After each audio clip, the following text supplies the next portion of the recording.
இந்த பதிவு ஆரம்பிக்கிறதுக்கு முன்னாடி நமக்கு ஒரு காமெடியை சொல்லி நான் ஆரம்பிக்கணும்னு நினைக்கிறேன். வடிவேல் காமெடி தான். அண்ணே இவன் நமக்கு வேணான்னே, இவனை மட்டும் உள்ளே விட்டோம், நம்ம குடும்பத்தில் நம்ம பல பேரை இழக்க வேண்டி இருக்கோன்னே, வேணான்னே நான் சொல்கிறத கேளுங்கண்ணே அப்படின்னு சொல்லிட்டு வடிவேல் வந்து நாசர்கிட்ட சொல்லிக்கிட்டு இருப்பார். கிட்டத்தட்ட அந்த அந்த சினாரியோவை இங்கே இப்படி அரசியல் சூழலுக்கு வந்து நம்ம வந்து ராகவா லாரன்ஸுக்கும் பொருத்தி பார்க்கலாம் அப்படின்னு நம்ம கருதுகிறோம். ராகவா லாரன்ஸும் அப்படி இல்லை நம்ம உள்ளே விட்டோம் அப்படின்னா இங்கே நாம் தமிழ்நாட்டையே இழக்க வேண்டியிருக்கோம் அப்படின்னு ஏற்கனவே வந்து இங்கே அரசியலில் ஒரு அசாதாரண சூழல் வந்து ஏற்பட்டுக்கிட்டு இருக்குது. இந்த மாதிரியான நபர்கள் வந்து மேலும் மேலும் பொந்துக்குள்ளேருந்து வெளியே வர வர வர தமிழ்நாடு ஒரு அசாதாரண சூழலை நோக்கி நகர்ந்துக்கிட்டே இருக்கும். அதுவும் நம்ம ஏற்கனவே நாமளும் ராகவா லாரன்ஸோட அரசியல் வருகை குறித்து பேசியிருந்தோம். அந்த திருட்டுத்தனத்தை அறக்கட்டளை திருடன் வந்து தமிழ்நாட்டை திருட வரான், அமைச்சராக ஆசைப்பட்டுக்கிட்டு வரான் அப்படின்னு பேசியிருந்தோம். அதோட கூட இன்னும் நிறைய தகவல்களோட தோழர் கொண்டல்சாமியோட பேசியிருந்தோம். அவர் பல்வேறு விடயங்களை வந்து சொல்லியிருந்தார். ரஜினியே வந்து நீ யாருன்னு கேட்ட மண் இந்த மண், இவன் இந்த இந்த இவன்லாம் ஏமாத்துறோம் அப்படிங்கிற மாதிரி நட்போட தோழமையோடு தான் எச்சரிச்சிருந்தார் தோழர் கொண்டல்சாமி. ஆனால் இந்த கொழுப்பெடுத்த நபர் வந்து லாரன்ஸ் வந்து அடங்கின மாதிரி இல்லை. மறுபடியும் வந்து நம்ம யார் தெரியுமில்ல, இந்த இன்ஸ்டாகிராமில் ஒரு பையன் பாமக சட்டையை கலர் கலராக போட்டுக்கிட்டு பேசிக்கிட்டு இருப்பான்ல, எல்லாம் நாம் தான் நம்பல் தான் அப்படின்னு பேசிக்கிட்டு இருப்பான்ல, அதை விட மோசமான கிறுக்கு பையன் மாதிரி வந்துக்கிட்டு பத்திரிகையாளர் சந்திப்பில் இவன் என்னமோ நாட்டுக்கே முதலமைச்சர் ஆகிட்ட மாதிரியும் இல்லை நாட்டுக்கே பிரதமர் ஆகிட்ட மாதிரியும், அவ்வளோதான் இவன் கையிலே பிடிக்க முடியல, நாம் தான் அவ்வளோதான் இனிமேல் எல்லாம் நாம் தான் அவ்வளோதான், அமைச்சர் படம் கொடுக்கறது என்ன, இவர் அரசியலுக்கு வரணும் இல்லையான்னு அப்புறம் சொல்வாராம். ஆனால் நம்ம அவ்வளோதான் அறிவிச்சிட்ட பிறகு எல்லாருக்கிட்டையும் போய் ஆசீர்வாதம் வாங்கணும்ல அப்படின்னு சொல்லுவாராம். பெரிய ஒரு வந்து அப்படியே பொடி வச்சு பேசிக்கிட்டு இருக்காராம். ஓனர் கீ கொடுப்பார், வீட்டுக்குள்ளே போனால் தான் எங்கே பைப்பு சரியில்லை, எங்கே ஃபேன் சுற்றலை, எந்த இடத்துல வந்து பெயிண்ட் கொட்டுதை, உள்ளே போன பெருசாக சார் தெரியும் நம்மளுக்கு. ஸோ அந்த மாதிரி ஒரு வீட்டுக்கு போகிறதுக்கே அப்படி இருக்குது. ரோட்டில் இருக்கிற தெருநாய் கூட நம்மளை பார்த்தா கத்தும், யார் இது புது ஆள் வந்திருக்காங்க அப்படின்னு. அந்த தெருநாய் இருக்குல்ல, அதுக்கு பிடிச்ச பிஸ்கெட் போடணும். ஒரு சில தெருநாய்ங்கெல்லாம் பார்த்தீங்கன்னா பிஸ்கெட் சாப்பிடாது, பிரியாணி தான் சாப்பிடும், நான்வெஜ் தான் சாப்பிடும். அதுக்கு பிடிச்ச மாதிரி செஞ்சு அதை போட்டு அது நம்மளை கத்தாமல் பார்த்துணும். ஒரு நாய்க்கோ ஒரு வீட்டுக்கே இவ்வளோ ஆகுதுன்னா ஒரு நாட்டை கொடுத்துருக்கீங்க, கொஞ்சமாவது டைம் கொடுங்க, பாசிட்டிவாக திங்க் பண்ணுங்கள். புதுசாக அரசு வேணும் மாற்றம் வேணும்னு கேட்குறீங்க, மாற்றம் வந்துடுச்சு, மாற்றத்துக்கு கொஞ்சமான டைம் கொடுக்கணும்வா. இதில் வந்து இப்போ தமிழ்நாட்டு மக்களை வந்து தெருநாய்கள் அப்படின்னு சொல்லிட்டு போகிறான் இந்த தெருப்பொறிக்கு. யார் தெருநாய்கள்? விஜயாட்சி எப்படின்னு கேள்வி கேட்கும்போது ஒரு வீட்டுக்கு வாடகை வீட்டுக்கு குடி போனால் கூட நம்ம பழக கொஞ்ச நாள் ஆகும் அப்படிங்கிறது வாஸ்தவம் தான். பழக கொஞ்ச நாள் ஆகும், அதனால் கொஞ்சம் டைம் கொடுங்க, அது எல்லாம் அந்தந்த பொருள் அந்தந்த இடத்துல வச்சுட்டா கொஞ்சம் சரியாயிடும், ஒரு 6 மாதம் டைம் கொடுங்க, விமர்சிக்காதீங்க அப்படின்னு இவன் ஒரு வேளை தாவேக்காக்கு சொம்பு தூக்குனாலும் அந்த மாதிரி சொம்பு தூக்கியிருக்கலாம். ஆனால் இந்த சொரிநாய் என்ன நம்மளை தமிழர்களை தெருநாயின்னு பேசினவன நாம் எப்படி மரியாதையாக பேச முடியும்?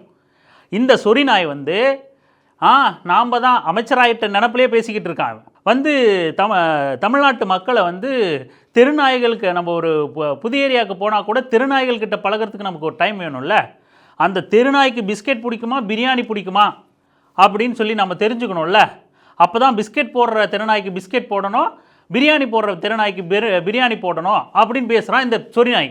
தமிழ்நாட்டு மக்களை விஜய் வந்து நாய் மாதிரி தான் கையாளுறாரு, பிஸ்கெட் போடுறவங்களுக்கு கொஞ்சம் பிஸ்கெட் போட்டார், ஆனால் பலர் வந்து பிரியாணி எதிர்பார்க்குறாங்க, அவங்களுக்கு கொஞ்சம் பொறுமையாக தான் பிரியாணி போடுவாங்கன்னு தமிழர்களை தமிழ்நாட்டு மக்களை தெருநாய்ங்கிறான் இந்த சொரிநாய். சரி, இவன் வாதத்துக்கு வந்து தமிழர்கள் வச்சுப்போம், தெருநாயின்னு நீ சொல்லிட்ட, நீ இந்த மக்களை ஆள்ற நபர் யார்? இப்போது ஒரு நாய் கூட்டத்துக்கு ஒரு நாய் தானே தலைவனாக இருக்க முடியும், அப்படி தானே? என் ஏரியா அப்படின்னு நாய்கள்லாம் ஒரு 4-5 பேர் ஒன்றா சேர்ந்து இருக்காங்கன்னு வச்சுங்களேன், அந்த ஏரியா நாய்க்கு இன்னொரு நாய் தானே தலைவராக இருக்க முடியும். அப்போது நாம் வந்து முரண்பாடுகள் இருந்தாலும் மாற்று கருத்து இருந்தாலும் இன்றைக்கி தமிழ்நாட்டு முதலமைச்சராக யார் இருந்தாலும் அந்த பதவிக்குரிய மரியாதை இருக்குது. அன்று எடப்பாடி பழனிசாமியே தினமலை பத்திரிக்கை, அது பத்திரிக்கையில் டாய்லெட் பேப்பரு, முதல்வர் பழனி அப்படின்னு ஒருமையில் மரியாதை குறைவாக எழுதினப்பவும் கண்டித்து பேசியிருக்கோம். அன்னைக்கு எடப்பாடி பழனிசாமியை மரியாதை குறைவாக எழுதினப்போ ஆதரித்து பேசணும் அப்படிங்கிறதுனால அவரோட ஆட்சியை ஆதரித்து பேசணும்னு அர்த்தம் இல்லை. அதுபோல் அந்த பதவிக்கு அப்படிங்கிற ஒரு மாண்பு இருக்குது. இன்று நமக்கு தாவேகோவோட பல முரண்பாடுகள் இருந்தாலும், அதனோட தலைவர் வந்து முதலமைச்சராக வந்திருந்தாலும், நமக்கு முரண்பாடு இருந்தாலும் அவர் மாண்புக்கு உரிய ஒரு முதலமைச்சர் தான், நமக்கு மாற்று கருத்து இல்லை. ஆனால் இவன் மக்களை தெருநாயின்னு ஒப்பிட்டுட்டு அப்போ தெருநாய் ஆள்றவர் யாராக இருக்க முடியும்னு மறைமுகமாக இன்றைய முதலமைச்சரை இந்த சொறி நாய் என்னன்னு பேசுகிறான். என்னன்னு பேசுகிறதா நம்ம கருத முடியும்.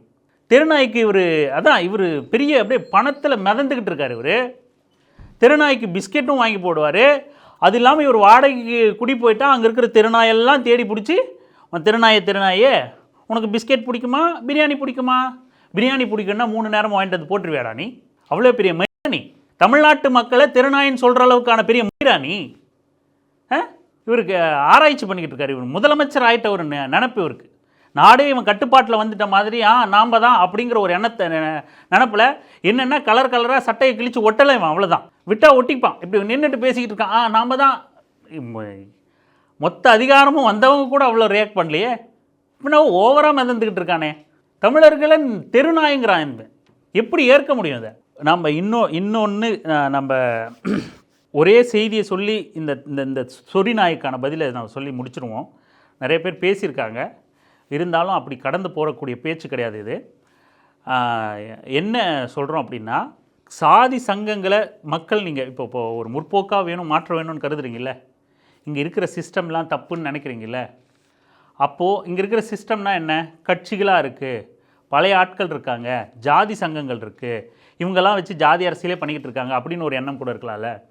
நல்லா கவனிச்சுக்குங்க, ஜாதி சங்கங்களை விட, ஜாதி வெறியர்களை விட மிக மோசமானவர்கள் இந்த கார்ப்பரேட் கைக்கூலிகள், இந்த சொறிநாய் மாதிரியான கார்ப்பரேட் அறக்கட்டளை திருடன்கள், முதலாளிகள். பணத்துக்கு எனக்கு பண கவலை இல்லைங்கிறல இந்த மாதிரி திருட்டு பயல்கள் தான் வந்து மிக மோசமானவர்கள். நம்ம ரொம்ப எச்சரிக்கையாக இருக்கணும். ஒரே உதாரணம் சொல்கிறேன் நான். நீங்கள் அரசியல் கட்சியாக, அமைப்பாக, இயக்கமாக, ஏன் ஜாதி சங்கமாக கூட இருக்கலாம். நீங்கள் ஏதாவது ஒரு அமைப்பு சேர்த்து வச்சுக்கிட்டு, 4 பேர் சேர்த்து வச்சுக்கிட்டு, ஏதாவது ஒரு பதவி வாங்கிக்கிட்டு அரசியல் பண்ணிக்கிட்டு சுற்றிக்கிட்டு இருப்பாங்க. நீங்கள் அரசியல் கட்சியை எதிர்த்தா கூட, அரசாக எதிர்த்தா கூட என்ன பண்ணுவான்னா, கைது பண்ணி உள்ளே போடுவான். உனக்கு பெயில் கிடைக்காம அலைய விடுவான். இல்லைனா உனக்கு அதிகபட்ச தண்டனையை வாங்கி கொடுப்பான், சிறையில் இருக்க சொல்லுவான். உன்னை நேரடியாக என்ன மக்களை சந்திக்கணும், ஒரு ஆட்சி இருக்குது, அதிகாரம் இருக்குது, ஒரு அரசு அப்படிங்கிற பொறுப்பில் இருக்கும் அப்படிங்கிறதுனால நேரடியாக உன்னை கொல்றது, வெட்டுறது, இந்த மாதிரிலாம் இறங்காது. அரச பயங்கரவாதம் இப்படியான கொடூரமான செயலுக்குள்ளே ஆல்மோஸ்ட் இறங்காது. ஆனால் முதலாளிகள் வந்து ரொம்ப சொற்பமாக அவனோட லாபத்தில் நம்ம கை வச்சிட்டோம்னா கூட, அவன் லாபத்துக்கு நம்ம தொந்தரவு பண்ணிட்டோம்னா கூட நேரடியாக குருவியை சுடுற மாதிரி நம்மளை சுட்டு கொண்டுருவோம். 2 உதாரணம் சொல்கிறேன். ஸ்டெர்லைட் படுகொலை அதுக்கு ஒரு மிக முக்கியமான உதாரணம். ஸ்டெர்லைட் படுகொலை ஒரு முதலாளி, வெளிநாட்டை சேர்ந்த ஒரு முதலாளி, வேதாந்தா குழுமத்தோட தலைவர் அனில் அகர்வால், அவனோட அந்த ஸ்டெர்லைட்டுங்கிற அந்த காப்பர் கம்பெனியில் எடுக்கப்படுற அந்த ஒரு இடத்துல அவனோட லாபம் வந்து பாதிக்கப்படுது அப்படிங்கிறதுனால வெகு மக்களோட போராட்டத்தில் அரச பயங்கரவாதத்தை நிகழ்த்தி 13 பேரை சுட்டுக்கொள்கிறான். 10ஆம் வகுப்பு படிக்கிற மாணவி ஸ்னோலினை வாயிலேயே சுட்டுக்கொள்கிறானுங்க. முதலாளிகளை எதிர்த்தா நாங்கள் உங்களை எல்லாம் ஒரு பொருட்டாகவே மதிக்க மாட்டோம், கோழி வெட்டுற மாதிரி, கோழி அறுக்கிற மாதிரி அறுத்துருவோம் அப்படிங்கிறது தான் முதலாளிகளுக்கு வந்து நம்மக்கிட்ட சொல்கிற செய்தி.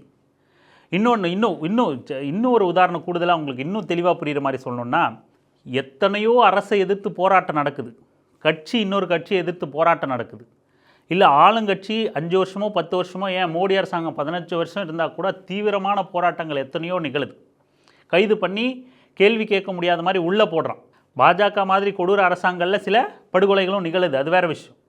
நீங்கள் தமிழ்நாட்டை உதாரணமாக எடுத்துங்க. ஆனால் இவ்வளவு தீவிரமாக அரசியல் களத்தில் இயங்குறவங்க இருக்கிற போதிலும் கூட புதுக்கோட்டையில் திருமயங்கிற ஏரியாவில் ஜகபர் அலி அப்படிங்கிற ஒரு செயல்பாட்டாளரை மணற்கொள்ளையை தட்டி கேட்டார்னு மணல் லாரி ஏற்றி கொள்கிறான். கார்ப்பரேட் பின்புலம் கொண்டவன், அரசியல் கட்சிகளை விட சாதி சங்கங்களை விட மிக மோசமானவர்கள். மோசமானங்கிற வார்த்தை ரொம்ப சாதாரணமாக இருக்கும். மிக மிக கொடூரமான ஆபத்தானவர்கள். இத்தனைக்கும் அந்த ஜகபர் அலி அப்படிங்கிற செயல்பாட்டாளர் தோழர் வந்து வீடியோ வெளியிடுறார் முந்தன் நாளே. என் உயிருக்கு நான் இந்த மாதிரியான செயல்களை செஞ்சுக்கிட்டு இருக்கேன், என் உயிருக்கு அச்சுறுத்தல் இருக்குது, எப்போ வேணால் நான் படுகொலை செய்யப்படலாம் அப்படிங்கிறாரு. மறுநாளே லாரி ஏற்றி கொள்கிறாங்க. இதுதான் நாம் அரசியல்வாதிகளை எதிர்க்கிறதுக்கும் முதலாளிகளை எதிர்க்கிறதுக்கும் உள்ள வித்தியாசம். நான் ஏன் இதை சொல்ல வரேன்னா, நான் இளைஞர்கள் இல்லை வெகுவாக ஒரு ஒரு ஒரு எண்ணம் வந்து இன்றைக்கி தாவேக்கா ஆட்சிக்கு அமைச்சிருக்கு. தாவேக்கா மிக மோசமான நம்பிக்கையை மிக மோசமானவர்களுக்கு கொடுத்துக்கிட்டு இருக்கு, எளிய மக்களுக்கு கொடுக்கல நம்பிக்கையை. அது வேற ட்ராக்கில் போயிட்டுருக்கு. ஓகே, ஒரு மாற்றம், ஒரு சேஞ்சு, பழைய அரசியல்வாதிகள் அவங்க கொழுப்படங்கணும், திமிரடங்கணும், இதெல்லாம் ஒரு கேட்டகரி. ஆனால் தாவேக்காவோட வெற்றி அப்படிங்கிறது இந்த கார்ப்பரேட் கைக்கூலிகளுக்கு, அறக்கட்டளை திருடர்களுக்கு, பணத்தில் கொளிச்சு திருடி தின்னுக்கிட்டுறவனுங்களுக்கு, சூழ்ச்சி செய்கிறவனுங்களுக்கு ஒரு புதுவித நம்பிக்கையை தந்துக்கிட்டு இருக்கு. அதனால் பொத்துலேருந்து கிளம்புன ஈசல் மாதிரி அவன் தினம் முன்னாடியெல்லாம் வந்து எங்கே கட்சி தாவறாங்க, என்ன செய்தின்னு பிரேக்கிங் பார்த்துக்கிட்டு இருந்தோம், தேர்தல் என்றைக்கு தேதின்னு பார்த்துட்டு இருந்தோம், முடிவு என்னன்னு பார்த்தோம், யார் ஜெயிக்கிறா தோக்குறான்னு பிரேக்கிங் பார்த்துக்கிட்டு இருந்தோம்.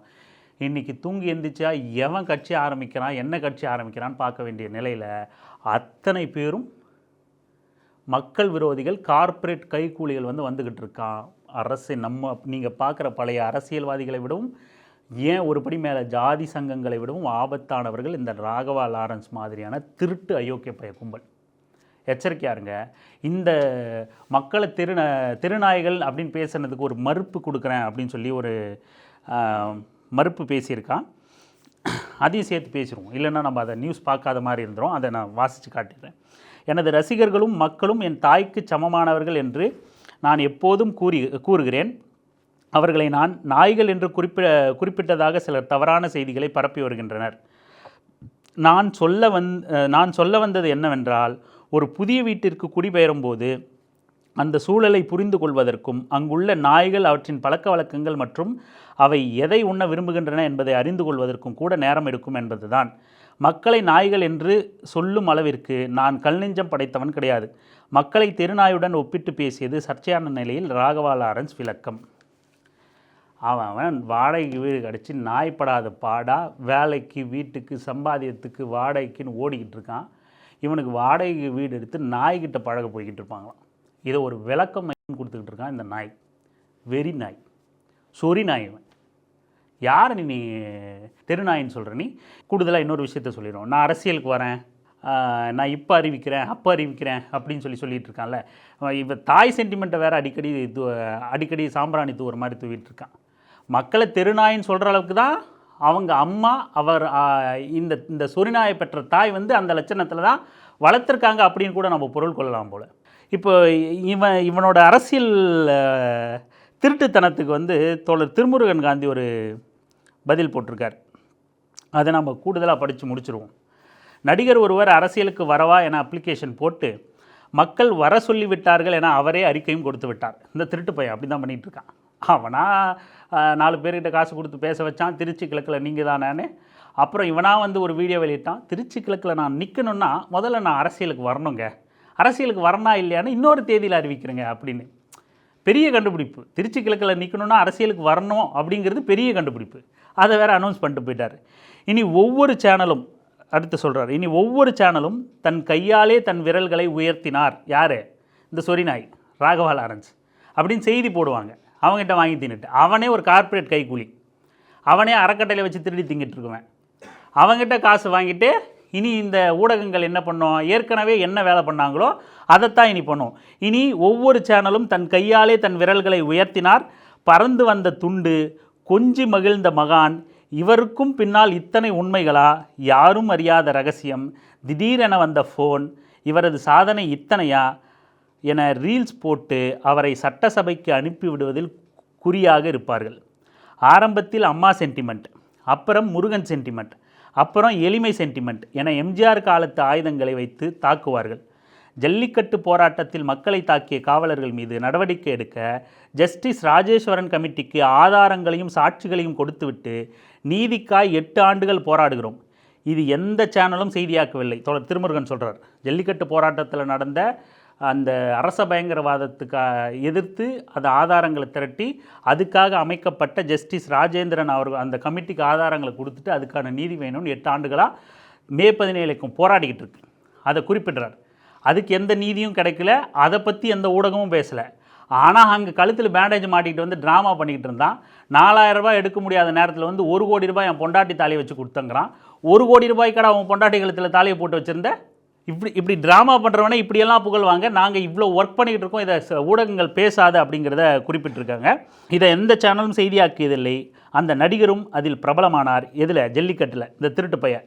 ஆனால் சமூக விரோதிகள் என சொல்லி பின்வாங்கி சென்றார். நீதிக்கும் வரவில்லை, வீதிக்கும் வரவில்லை. யார்? இந்த சொரிநாய் லாரன்ஸ் தான். நீதிக்கும் வரலை, வீதிக்கும் வரலை. அங்கே உண்மையாக போராடினவங்கள ரஜினி ஸ்டெர்லைட்டில் போராடின மக்களை சமூக விரோதின்னப்பல. இந்த சொரிநாய் லாரன்ஸ் வந்து ஜல்லிக்கட்டில் போராடினவங்கள எங்களுக்கு கிடச்சிருச்சு, நீதி கிடச்சிருச்சு, ஜல்லிக்கட்டு அலோவ் பண்ணிட்டாங்க, 50 கிலோ கேக் ஆர்டர் பண்ணிட்டோம் நாங்கள், அதை வெட்டி கொண்டாடலான்னு பார்த்தா சமூக விரோதிகள் உள்ளே பூந்துட்டாங்க, வேறு என்னென்னமோ பேசுகிறாங்க, நாங்கள் எங்களுக்கு அதெல்லாம் தெரியாது, சம்மந்தம் இல்லைன்னு கழுத்தில் பேண்டேஜை ஓட்டி விட்டுட்டு அதை உள்ள நோண்டி இழுத்து விட்டு பேசிக்கிட்டு இருந்தான் இந்த கிறுக்கு பையன். இன்னொரு கம்பேரிசனும் சொல்லணுன்னா, இந்த கிறுக்கு பையன் லாரன்ஸு ஜஸ்டிஸ் ராஜேந்திரன் கமிட்டியில் விசாரணைக்கு அழைக்கும் போது அதுக்கும் எனக்கு சம்மந்தம் இல்லைங்க ஐயா அப்படின்னு காலில் விழுந்துட்டு வெளியே ஓடி வந்துட்டான். இதே தான் ஸ்டெர்லைட் படுகொலையில் நாம் தமிழர் கட்சியை சீமானை விசாரிக்கும் போது ஐயோ அந்த மாதிரி தப்பெல்லாம் நாங்கள் பண்ணலைங்க, மக்களோட போராட்டத்தில் நாங்கள் அந்த மாதிரி தப்பெல்லாம் பண்ணலைங்க, நாங்கள் போராடலைங்க, நாங்கள் வீதிக்கு வரலைங்க, எங்களுக்கும் அதுக்கு சம்மந்தம் இல்லைங்கன்னு அங்கே அந்த திருட்டு போய் காலில் விழுந்துட்டு வந்துட்டான். இவ்வளோ தான் இவனுங்க யோக்கியதை. ஆனால் இவனுங்கள தான் தினம் இப்படி ரூமுக்குள்ளே போனால் ஒரு ப்ரெஸ் மீட்டு, வெளியே வந்தால் ப்ரெஸ் மீட்டு, பாருக்குள்ளே போனால் ப்ரெஸ் மீட்டு, ஃபுல் மொடா குடிச்சிட்டு வெளியே வந்தால் ப்ரெஸ் மீட்டு இப்படின்னு விளம்பரப்படுத்தி கையை தூக்குனார், காலை தூக்குனார், அவரே சாப்பிட்டார், அவரே வாந்தி எடுத்தார், அவரே தண்ணி குடித்தார்னு இவரை பார்த்தீங்களா குழந்தைகிட்ட கொஞ்சிட்டார்னு திரு சொன்ன மாதிரி தான் இப்படி செய்தி போட்டுக்கிட்டு இருப்பாங்க இவங்க தினம். ஆனால் கட்சிகளின் ஐடிவிங் கூலிப்படைகள் இத்தனை நாள் எங்கிருந்த என அவதூறுகளை எங்களை நோக்கி குவிப்பார்கள். இந்த ஐடி கும்பல்கள் இதே கேள்வியை அந்த நடிகரை நோக்கி எழுப்பாது. உண்மைதான் இது. சமீபத்தில் மே 17 தோழர் கொண்டல்சாமி கூட நம்ம நேர்காணல் எடுத்து போட்டோம் கூட அதில் கூட கீழே வந்து ஒருத்தன் கமெண்ட் பண்ணுறான், இத்தனை வருஷம் நீங்கள் எங்கே போயிருந்த திமுக ஆட்சியிலையும் போராடி வழக்கு வாங்கிட்டு இருக்காங்க. தாம்பரம் அனகாபுத்தூரில் மக்களுக்காக தீவிரமாக களத்தில் நின்று வழக்கு வாங்கினது யார்? காவல்துறை அடித்து மே 17 தோழர் சுந்தரமூர்த்தி அடித்து இழுத்து காவல்துறை வாகனத்தில் இழுத்துட்டு போய் சிறையில் அடித்தாங்களே, யார் அது? எல்லா ஆட்சியிலையும் அடி வாங்கி, உத வாங்கி, மிதி வாங்கி, வழக்கு வாங்கி, கோர்ட்டு கேஸுன்னு அலைஞ்சிக்கிட்டு தான் இருக்காங்க. ஆனால் ஊடகங்கள் அவங்கள காட்டுறது கிடையாது. அவங்களா ஊடகங்களை ஆரம்பித்து பயணம் பண்ணாலும் அதை முடக்கிடுவாங்க அரசு பயங்கரவாதம். ஆனால் இவன் வந்து இங்கே கமெண்ட் போட்டுக்கிட்டு இருப்பான் எத்தனை. ஆனால் இந்த மாதிரி திருட்டு பையனை தமிழர்களை திருநாய்கள்னு சொல்கிற திருட்டு பசங்களை இத்தனை வருஷம் எங்கடா போன நாயே அப்படின்னு அந்த நாயும் கேட்காது. இயக்கங்களை பார்த்து கேள்வி கேட்குற எவனோ இந்த மாதிரி சொரிநாய்களை பார்த்து எவனும் கேட்க மாட்டான். இத்தனை வருஷம் எங்கே போன, என்ன புடிங்கிட்டு இருந்த நீ அப்படின்னு எவனும் கேட்க மாட்டான்.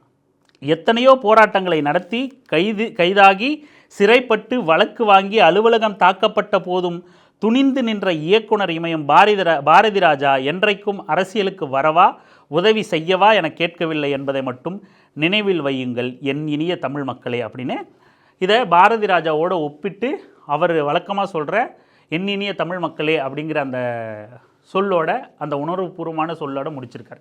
சமீபத்தில் பாரதி ராஜா இயற்கை எழுதினார் இல்லையா, அதனால் அவர் வந்து தொடர்ச்சியாக ஈழத்துக்காகவும் தமிழர் உரிமை சார்ந்தும் அத்தனை போராட்டங்களையும் ஒருங்கிணைச்சு மிக வெற்றிகரமாக மக்கள்கிட்ட அந்த போராட்டத்துக்கான தாக்கத்தை கொண்டு சென்றவர். தனக்கு கொடுத்த விருதை, ஒன்றிய அரசு விருதை என் மக்களை கொண்டுட்டு எனக்கு விருது கொடுக்குறியான்னு தூக்கி வீசினவர். அப்பேற்பட்ட மனிதர்கள், சினிமா துறையை சார்ந்தவர்கள்லாம் இங்கே இருந்திருக்காங்க. அவ்வளவு வேலைகளை, வழக்குகளை, பல வழிகளை தாங்கினவங்க கூட நான் அரசியலுக்கு வரட்டுமா, தான் வந்துடுறேன்னு வந்து யார்கிட்ட கேட்டுட்டு ட்ராமா பண்ணிக்கிட்டு கொள்ளையடிச்சுக்கிட்டு சுற்றலை. அப்படியான நபர்கள், மனிதர்கள் வாழ்ந்த சினிமா துறையில் இந்த மாதிரி கேடுகட்ட சொரிநாயும் இருக்கான் அப்படிங்கிறத தான் சொல்லாமல் சொல்லியிருக்காருன்னு நம்ம பொருள் கொள்ள வேண்டியிருக்கு. எச்சரிக்கையாக இருங்க. பழைய கட்சிகளை விடவும், ஜாதி சங்கங்களை விடவும் இந்த கார்ப்பரேட் கைக்கூலிகள் மிக மிக ஆபத்தானவர்கள்.